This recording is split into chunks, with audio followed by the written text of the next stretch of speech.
ಇವತ್ತು ಕಾಲೇಜ್ಗೆ ಹೋಗಿಲ್ಲ ಇಲ್ಲ ಇವತ್ತು? ಯಪ್ಪ ನಾನು ಕಾಲೇಜ್ಗೆ ಹೋಗಲ್ಲ, ಕಾಲೇಜ್ ಬಿಟ್ಬಿಡ್ತಾನ. ನಿನಗತ್ತಂಗೆ ಹೊಲ ಮನೆ ಕೆಲಸ ಮಾಡ್ಕೊಂತ ಇದ್ಬಿಡ್ತಾನ. ಏ ಬೇಡಪ್ಪ, ಈ ಕೆಲಸ ಬಿಟ್ಟು ಬೇರೆ ಯಾವ್ದಾನ ನೋಡ್ಕೆ.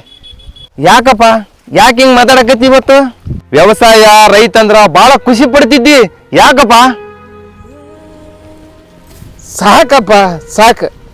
ಈ ಬಿಸಿಲಿಗೆ ಈ ಮಳೆಗೆ ಈ ವ್ಯವಸಾಯ ಮಾಡೋದ ಸಾಕು. ನಮ್ಮ ತಲೆ ಮೇರೆಗೆ ಇದು ಸಾಕು.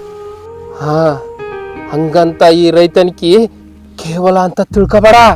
ಯಾಕಂದ್ರ ಈ ರೈತ ಬೆಳೆದ ಬೆಳೆಗೂ ಬೆಲೆ ಇಲ್ಲ, ಇಲ್ಲಿ ರೈತಗೂ ಬೆಲೆ ಇಲ್ಲ.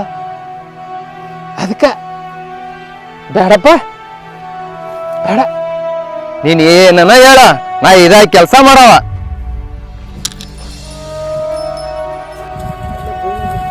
ಸರ ಈ ಗುಡ್ಡಲಿಂದ ಇದೇನು ಹೊಸಕ ಅಂತಲ್ಲ ಸರ, ಇದೆಲ್ಲ ಎಡ್ಡೋಣಿ ರಾಮನಂದ ನೋಡ್ರಿ ಸರ್. ಇದು